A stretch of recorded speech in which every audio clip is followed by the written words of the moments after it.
2026 ജനുവരി 18 ഞായറാഴ്ച ഈ വർഷത്തെ ആദ്യത്തെ അമാവാസിയാണ് വരുന്നത്.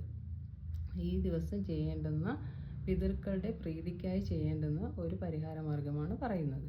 അതായത് ഗ്ലാസ് ബൗളിൽ അല്ലെങ്കിൽ ഒരു ബൗളിൽ ഏതെങ്കിലും ഒരു ബൗളിൽ കുറച്ച് അരി നിറയ്ക്കുക. അതിനുശേഷം 3 കർപ്പൂരം അല്ലെങ്കിൽ കുറച്ച് തുണ്ട് കർപ്പൂരം അതിന് മേലെ വയ്ക്കുക. അതിനുശേഷം വീടിൻ്റെ പ്രധാന വാതിലിന് അകവശത്ത് ഏത് ദിശയിലായാലും തിരക്കേടില്ല വയ്ക്കുക. ആ ബൗൾ വയ്ക്കുക. പിതൃക്കളെ മനസ്സിൽ ചിന്തിച്ച് പ്രാർത്ഥിച്ച് ദോഷം മാറണം എന്ന് പറഞ്ഞുകൊണ്ട് ഈ കർപ്പൂരം കത്തിക്കുക. ആ അരിയുടെ മുകളിൽ വെച്ച് കത്തിച്ച് പ്രാർത്ഥിക്കുക. അതിനുശേഷം കർപ്പൂരം അണഞ്ഞ ശേഷം കത്തി തീർന്ന ശേഷം ഈ അരി അതേ ദിവസമോ പിറ്റേ ദിവസമോ പക്ഷികൾക്ക് ഭക്ഷിക്കാനായിട്ട് കൊടുക്കാം.